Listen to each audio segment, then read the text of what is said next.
Maraming paraan para mapapurihan ang ating Panginoong Diyos. Isa dyan ay magkaroon ng matiwasay, maayos, magandang buhay. Kaya hindi bagay sa mga anak ng Diyos na magulo, na hindi payapa at hindi maayos ang pamumuhay.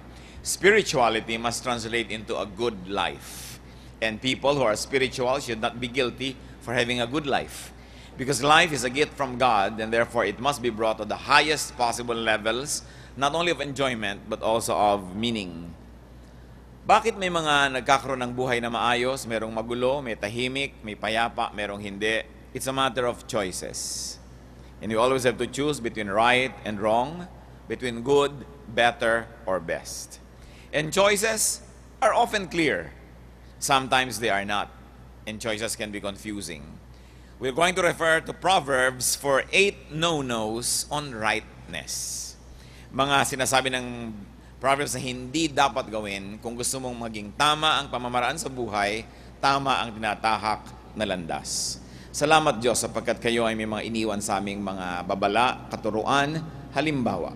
Salamat po for the Proverbs that can be referred to for life.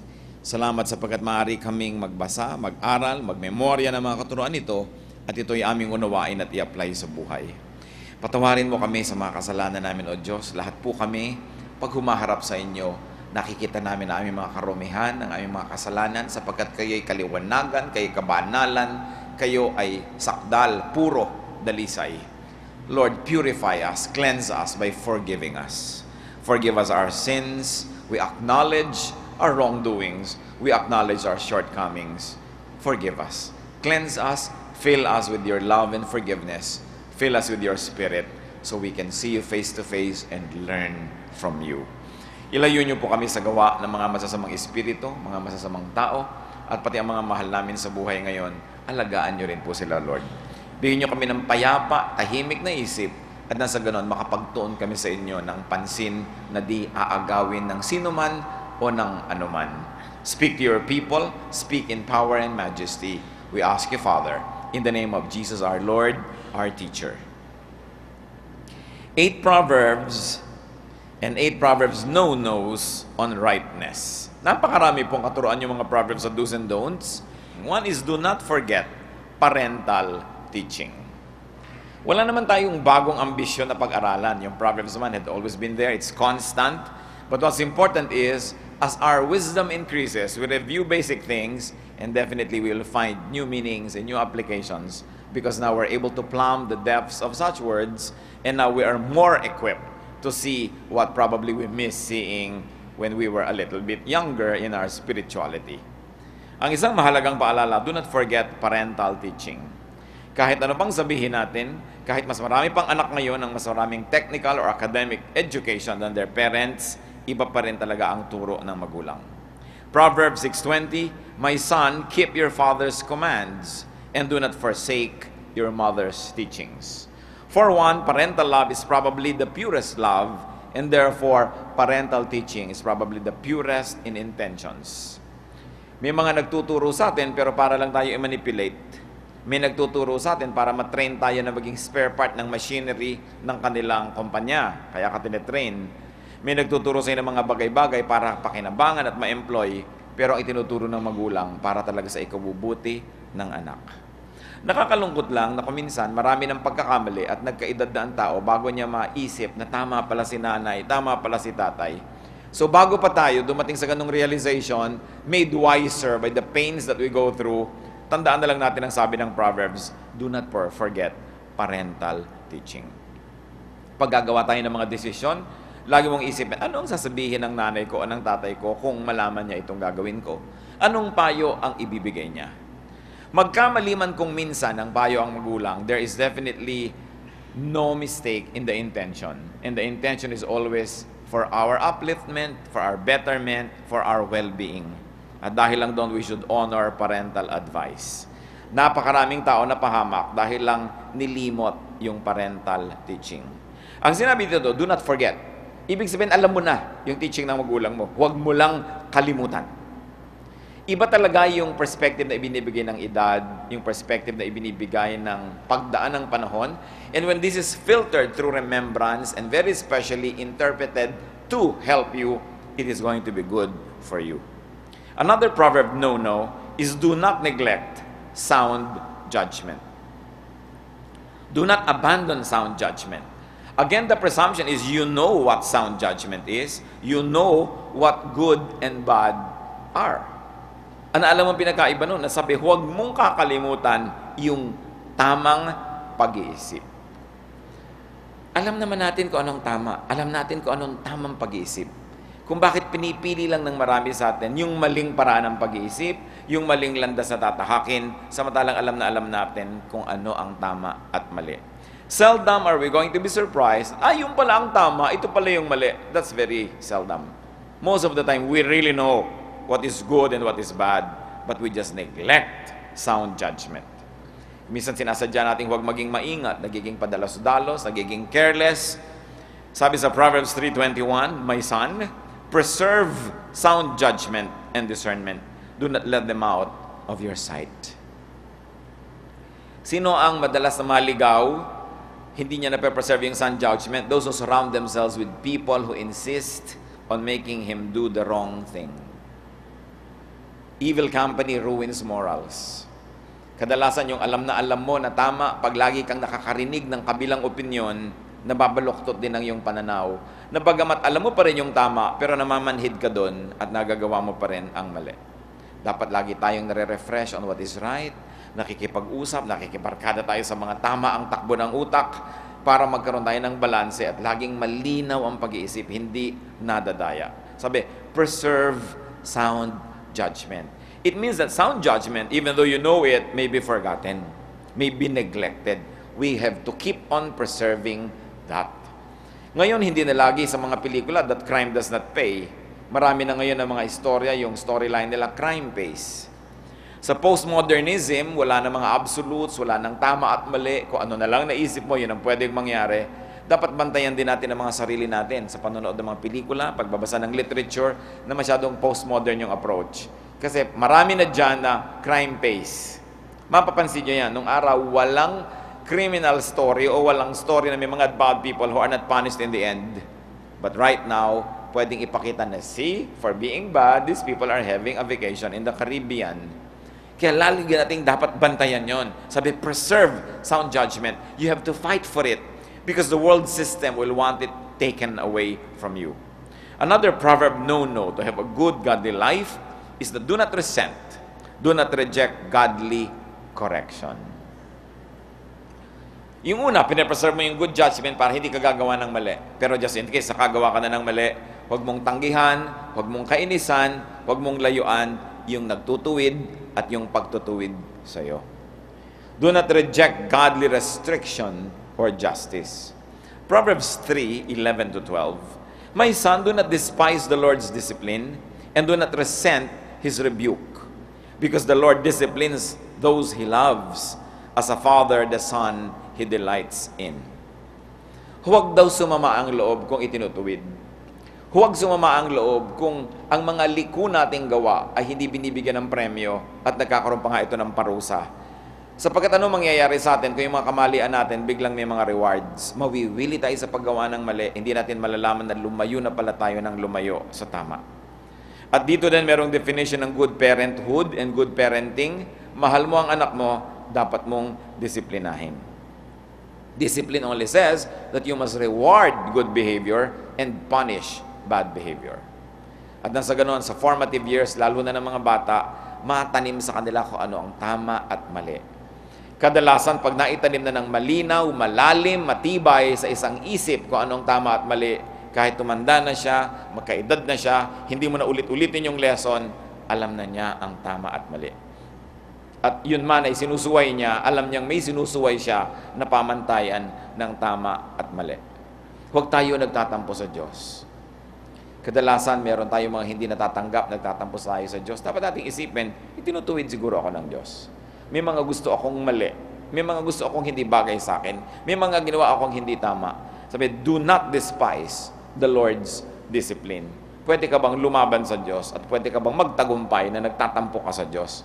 Dapat nating tanggapin ng maluwag sa dibdib kung tayo itinutuwid at lahat ng pagtutuwid ay masakit. Kung minsan alam na alam mo, you got into a very long love affair, wrong love affair, tapos hindi nag-click yan, hindi nag-flourish, ang hirap na hirap ngayon yung buhay mo, nagtatampo ka sa Diyos, sa buhay, but you must be happy that you are being corrected from an otherwise more horrible situation that could befall you if you insisted on taking a wrong turn and taking the wrong road. Another no-no sa Proverbs. Kung makikita natin, wala naman talagang theme yung Proverbs kasi collection yan ng maraming wisdom. Bawat isang sentence dyan, isang leksyon na eh. Kaya napakasarap pag-aralan. At hindi yung isang lesson lang, isang theme. Kung saan kadalhin ng Proverbs, yun ang lesson mo. Kasi gano'n naman talaga ang buhay. May theme ba ang buhay? Meron bang theme na pwede mangyari sa isang araw, sa isang linggo, sa isang buwan? Random ang mga bagay. Hindi laging ayos. At gano'n ang tunay na buhay. Tulad din ng Proverbs. Do not envy wrongdoers. Sasabihin niyo, obvious naman lahat ang pinag-aaralan natin. Siyempre, talagang obvious. Wala namang bago eh. Sinabi ni Solomon, there is nothing new under the sun. But the point is, are you finding new applications to what you already and previously know? Nakakakita ka naman ng bagong mga kahulugan ito, bagamat dati na alam ang mga ganitong bagay. Proverbs 23:17, do not let your heart envy sinners. Parang madali namang sabihin, siyempre. Pero madalas nalilibang tayo na natutokso tayong mainggit sa gumagawa ng mali. Minsan natutokso tayo sa yumayaman bigla kahit mali ang kanyang pamamaraan. Natutokso tayong mainggit doon sa may mga shortcuts na ginagawa sa buhay, tapos parang nagkaroon sila ng instant reward and gratification. Merong kinakainggitan tayo na gumawa ng mali, favoritism, mga cheating, tapos napopromote sila. Sabi sa Bible, do not envy sinners. Alam ng Diyos yan. At kung minsan, hindi natin alam, napaparusahan na pala yung gumagawa ng mali. Although sa ibabaw, sa pang-ibabaw, akala mo ang sarap ng buhay nila, yung pala may mga kaparusahan ang nangyayari.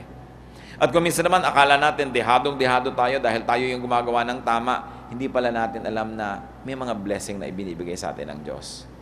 Hindi naman kasi kailangan laging nakikita yung blessing. Lalo pa nga tayo mga tao, limitado naman ang kaya nating makita. Kadalasan, ang nakikita lang natin, yung tinititigan natin at yung gusto nating makita. Pero sinabi yan ang salita ng Diyos, kaya manalig ka na hindi dapat kinaiinggitan ang gumagawa ng mali. Kahit sinasabi ng isip mo, sinasabi ng mata mo, sinasabi ng karanasan mo, nakainggit-inggit sila. Sabi ng Word of God, hindi. Hindi ka dapat matukso kahit kailan na managhili sa mga gumagawa ng masama. Isa pa na no-no sa Proverbs, do not yield to evildoers' invitations. Ang mga gumagawa ng mali, ang mga gumagawa ng masama, hindi kontentong sila lang ang gumagawa. Laging gusto nilang may kasama. Lagi silang nag-iimbita. Yung mga nag-drugs, hindi yan kontento mag-drugs mag-isa. Laging yayayain ang mga kaibigan. Kadalasan yung mga nambababae, hindi kontentong mambabae nila sila mag-isa. Kahit sila may asawa, yayayain pa yung mga kumpare nila, mga kaibigan nila. Yung mga gumagawa ng mga hindi tama, usually they love company. Ang daming paalala sa Proverbs na huwag papayag na madala ng gumagawa ng mali. Proverbs 1:10, if sinners entice you, do not give in to them. In Proverbs 1:15, my son, do not go along with them. Do not set foot on their paths. Yung mga gustong mag-casino, gusto niyan laging may kasama. Yung mga gustong magsugal, gusto niyan may mga kabarkada. Yung mga gustong gumawa ng mga kung ano-anong mga krimen, lagi sila magsasama ng mga kung sino-sino. Kaya sabi, huwag kang papayag. Piliin mo kung sino ang merong access sa iyong tenga, sapagkat yung may access sa iyong tenga, pwedeng makipag-iyaya sa iyo. Pinakinggan ninyo ang mga magulang na mga napahamak na mga anak, wala naman sinisisi kundi kabarkada ng mga anak nila eh. Sasabihin kasi napabarkada yung anak ko, niyaya sa masama. Yun din naman siyempre yung kabilang magulang doon, sasabihin din, napabarkada kasi yung anak ko, niyaya sa masama. Nagkakayayaan kasi. Bihira naman, yung isang tao lang yung may gustong gumawa ng masama, tapos yayayain ka. Kaya ka nayayaya kasi gusto mo rin eh. Kaya tayo dapat mag-ingat. Kasi gusto naman talaga natin gumawa ng mali. Meron talagang struggle ang tao. Hindi ka pwedeng yayain sa ayaw mo. Hindi ka pwedeng yayain doon sa ipinaninindigan mo dahil ayaw mo. Nayayaya ka lang sa gusto mo rin. So, sino ang pag-iingatan natin mga kapatid? Yung mga tao na pareho tayo ng weakness. Kasi pag niyaya ka nun, gusto mo rin, sasama ka naman. Huwag kang nakikibarkada sa mga taong pareho mo ng mga reklamo sa buhay. Mga ginang-ginang, nagre-reklamo tungkol sa kanilang husbands, re-reklamo, sasama sa mga ginang-ginang na reklamador din. Mamaya kung ano na namang mga himala ang ginagawa ng mga ginang na to pag magkakasama, dahil nagkakakonsintihan na rin sila because they empathize with one another. So, ang pinipili mong kabarkada, sino? Yung nakakapagbigay sa'yo ng balanse. Hindi naman lagi, pero yung nagno-no sa'yo. Yung niyayaya mo sa konsansi, hoy, hindi natin dapat ginagawa yan. Yung may reklamo ka tungkol sa iyong magulang, tapos yung kaibigan mo, di naman, okay naman yung magulang mo, nakikita ko naman, may ginagawa din silang tama. Pero tayo mga tao ay tamad. Ang gusto natin, lagi natin kasama yung kakampi natin. Ang lagi natin kausap, yung sang-ayon sa atin, payag agad sa ating mga sumbong. Pero alam yung danger nun? Pare-pareho lang kayo ng weakness. Paano ngayon kayo makakapagpalakasan sa isa't isa? Paano makakapagbigay ng balance? We love people who always agree with us, but will that be helpful? Will that be healthy for our lifestyle? So do not yield to evildoers' invitations. Di ba? Alam din natin yon. Pero bakit alam natin? Pero madalas pa rin tayong mayaya. Kasi kung minsan nahihiya. At ito ang isang dapat nating ituro sa ating mga anak. Dapat marunong manindigan. Tayo mga Filipino, kilalang-kilala sa pakikisama. Pero meron isa pa tayong katangian na higit mabuti. Paninindigan. Na nakikisama ka hanggang hindi nako-compromise talaga yung kaluluwa mo, yung espiritu mo, o yung ikabubuti ng kapwa. Pero oras na yun ay mako-compromise na, dapat manindigan ka na. Kaya ang mga anak natin habang maliliit, mga apo, pamangkin, dapat turuan natin sila mag-refuse. Marunong sila dapat mag-no. Hindi yung lahat ng iuutos mo, payag sila. Lahat na sasabihin mo, opo, opo, opo. Kasi hindi natin sila natuturuan mag-resist. Dapat tayong mga magulang, kahit sabi ng anak, ayoko pong gawin yan. O ba't ayaw mong gawin? Anak, meron tayong kakainin, ayoko pong kainin yan. Hindi mo papagalitan agad, ba't ayaw mo? O sige, may dahilan ka, di huwag. May pupuntahan tayo, ayoko pong sumama. Ba't ayaw mong sumama? At kung may dahilan, o sige, huwag kang sumama. Kasi pag na-train natin sila na magsabi ng no, they will be able to apply it when they must say no to evildoers. They will be able to apply it when they must say no to those who entice them to do wrong. Pero kadalasan yung mga anak mo napahamak sa mo, ba't ka sumama? Nakakahiya po kasi. Kakahiyan tumanggi. Kasi sinanay natin sila na hindi pwedeng tumanggi sa atin. Hindi pwedeng tumanggi sa matanda. Hindi pwedeng tumanggi sa ate o sa kuya. Dapat pwede. Kaya lang, pili. At dapat na ipapaliwanag kung bakit sila tumatanggi. At kung reasonable yun, we honor it and say, wow, that's a good decision. You may refuse even me, my son, my daughter, if you think it is not reasonable.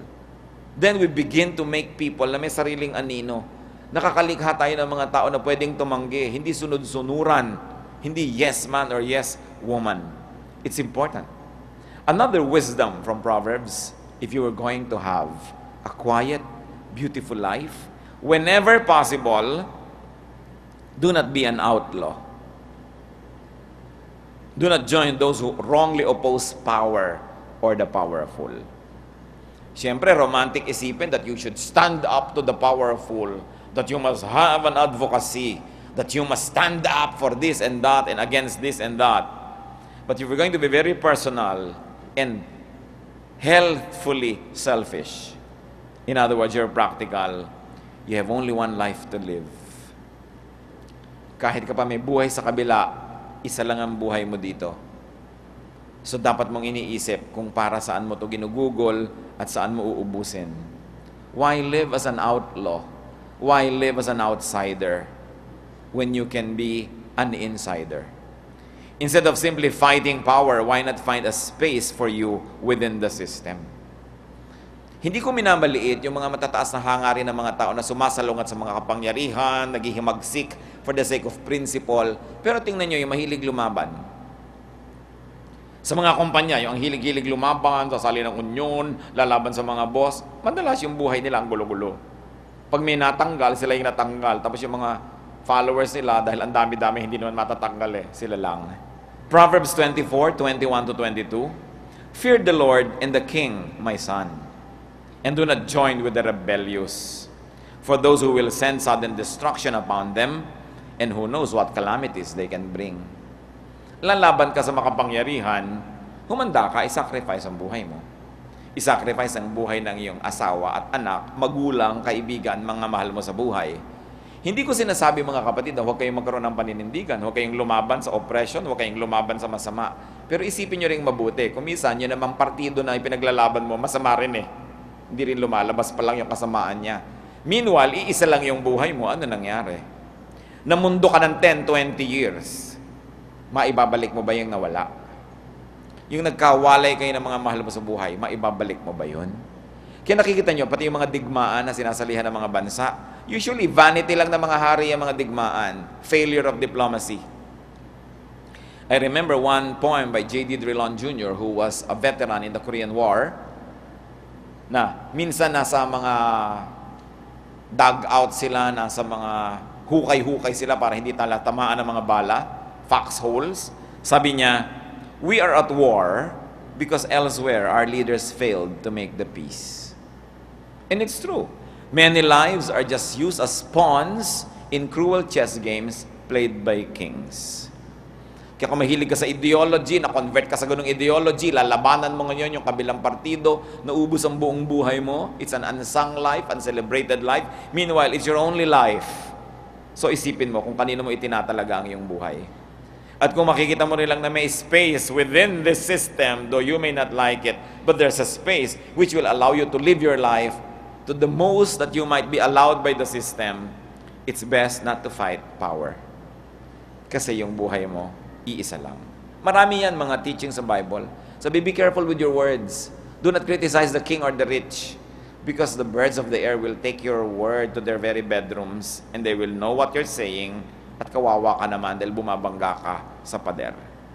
Gusto kong bigyan ng diin mga kapatid na hindi ko sasabing huwag tayong manindigan for principle, pero isipin mo yung ibabayad mo sometimes for principle.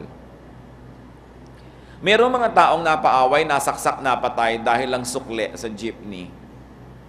Ayaw pang ibigay ng driver yung sukle, sa yung sukli ko, may nag-away na sila, tinubos siya, sinaksak ko, namatay, prinsipyo, piso. Parang is it worth it?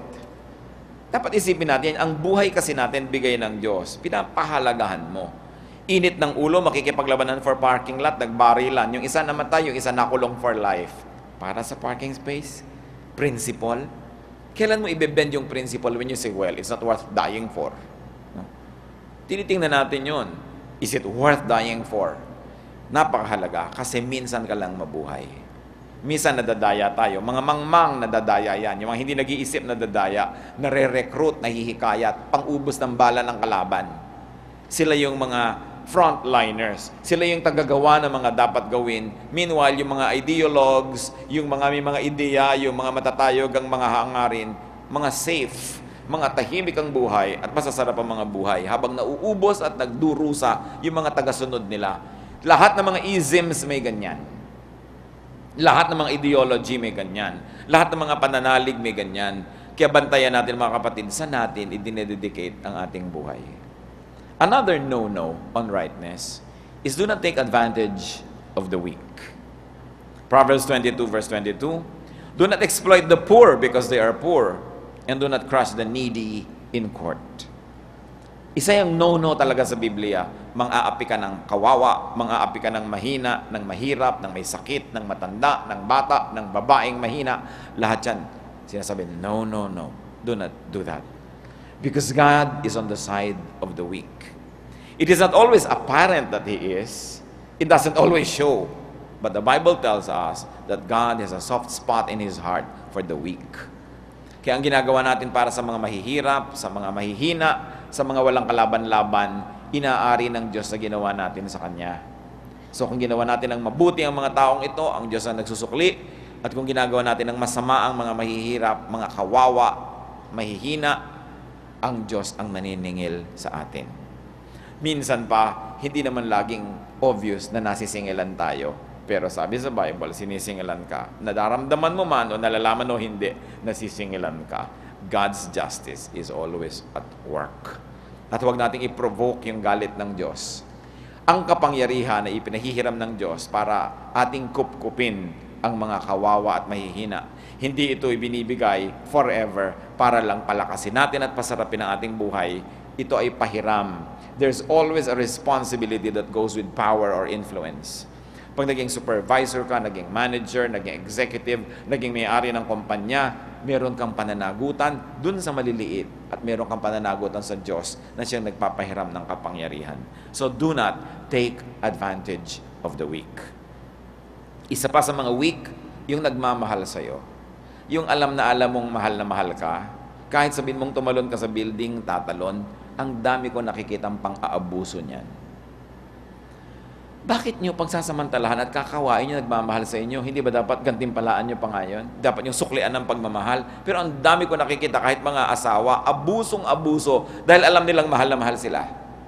Hindi ganyan ang pagsukli sa pagmamahal. Dapat suklian mo ng pag-ibig din. So do not take advantage of the weak. And finally, last for tonight, no from Proverbs. Do not outshine great people. Do not claim equality with the great. Do not social climb, unsettle, and threaten the powerful. Huwag ninyong pagseselosin na makapangyarihan dahil marami siyang magagawa para kasirain. Huwag papanibughuin, huwag bibigyan ng insecurity because the powerful can do many things against you. Proverbs 25, 6-7. Do not exalt yourself in the king's presence. Do not claim a place among great men. It is better for him to say to you, "Come up here," than for him to humiliate you before a nobleman. So, magdahan-dahan. Huwag masyadong makipag-chami-chami sa mga matatasang ranggo dahil baka mapahiya ka. Huwag magmamagaling in the presence of great people dahil pag na-insecure sila sa'yo, lagot ka. Kung ikaw ay isang empleyado, tapos meron kang ideya, meron kang supervisor, tapos may mas mataas kesa sa kanya, tapos nagmamagaling ka dito, papatayin ka nito. Kawawa ka naman. Lumagay ka sa lugar. Kung talaga kang mahusay, kung talaga kang magaling, hindi yan masusuppress. Matakpan man yan isang araw, 2 araw, 1 linggo, 3 buwan, lalabas at lalabas ang galing mo. But do not needlessly unsettle the powerful. Ito kung minsan, nang natataka ko, hindi matutunan ng mga tao in the corporate world. Pinapa-insecure nila yung kanilang immediate superior in front of a bigger superior. So anong gagawin nito? Everything within his or her power will be used against you. Kailangan lumalagay ka sa lugar. Do not outshine those who are supposed to be above you. Let whatever you do, give credit to them. At magkikita mo, aandar ang katarungan at hustisya ng Diyos. In fact, let me add this. Do not just say, don't shine and outshine great people. If you can, do not shine at all. Hindi ko sinabing huwag kang maging excellent, huwag kang maging good, huwag kang maging fruitful, but try not to be noticed too much. The world, and especially this country, punishes the brilliant. At sinabi na yan ni Jose Rizal sa Noli Me Tangere, ang pinakamatayog na puno ay tinatamaan ng kidlat. Gusto mong magkaroon ng tahimik na buhay, sikapin mong huwag maging number 1. Yung mga number 1, bagamat number 1 sila, ang laki ng bayad. Halimbawa, number 1 ka head of state. Okay, number 1 yung kotse mo, number 1 ka everywhere. Pero pag bumagsak yung gobyerno mo, nagkaroon ng coup, nagkaroon ng change in government, ikaw yun na-exile eh. Hindi naman na-exile yung Secretary of Labor. Hindi naman na-exile yung mga governor na in-appoint mo dyan. Buhay na naman sila, mapupula na naman ang hasang nila, ikaw naka-exile. Kasi number 1 ka eh. Pagka may mga strike, tingnan nyo, yung mga number 1, yun ang natatanggal sa trabaho, yung mga iba naman, tuloy pa rin. Sino bang na-assassinate? Yung mga number 1 naman, di ba? Hindi naman ina-assassinate yung number 2, lalo hindi naman siya threatening. So, nagtataka ako, ba't ang mga tao gusto maging number 1? Pag number 1 ka kasi marami na iinggit. They'll do everything to destroy you. Pag number 1 ka, maraming may gusto ng privileges mo, kahit hindi naman sila kasalo sa hirap mo. Pero gusto nilang sumalo sa ginhawa mo. Pag nagpakahirap ka to make a career, to make a name, to make a profession, pag mayaman ka na, andyan lahat ng kamag-anak mo magsusulputan. Gusto nila makihati. Inalagaan ka niya noon, pinalitan ka niya ng lampin, lahat ng maisusumbat sa'yo para kasali sila. Pero hindi sila kasama sa pagdurusa mo, sa pag-iisa mo, sa kalungkutan mo. So bakit mo iibigin ang ganon?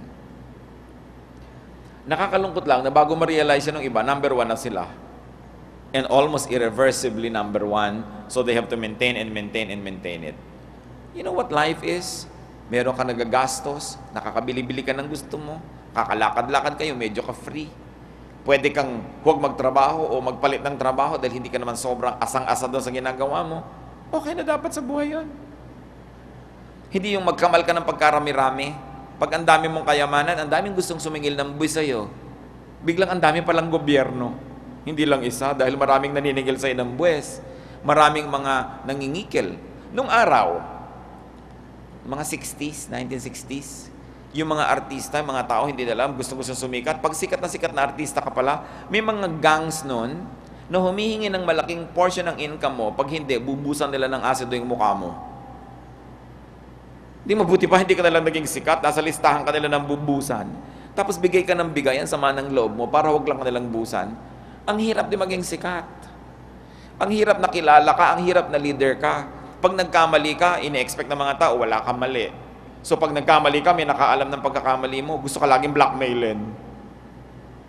Kaya dapat supportive tayo doon sa mga talagang kailangan. May number one, alangan mang wala.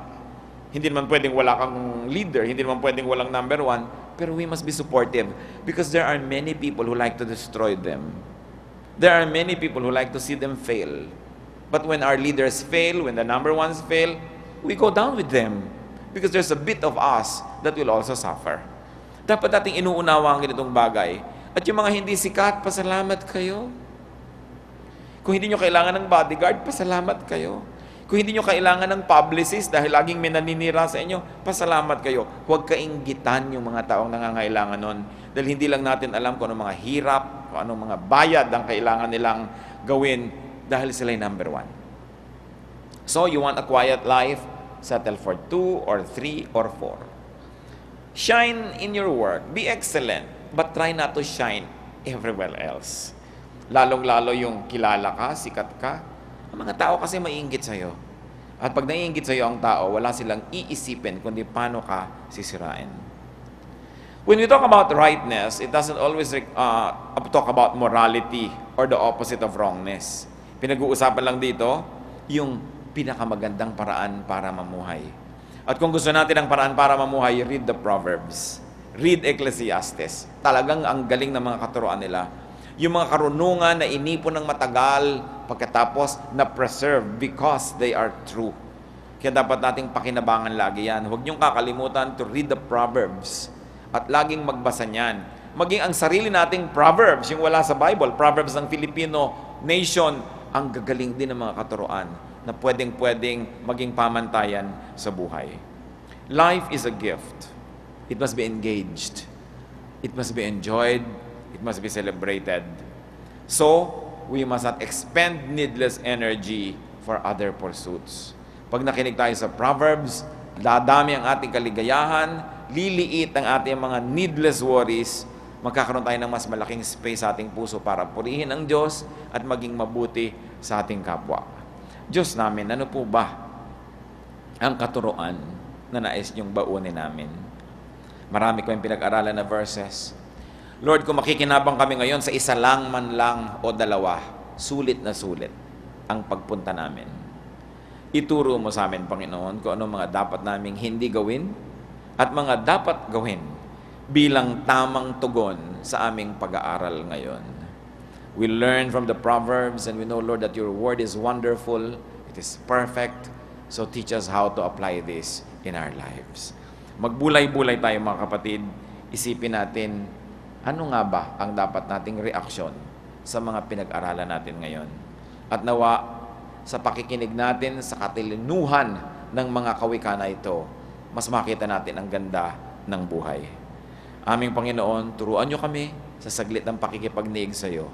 Patuloy po kayong mangusap. We ask for very personal applications of this great wisdom.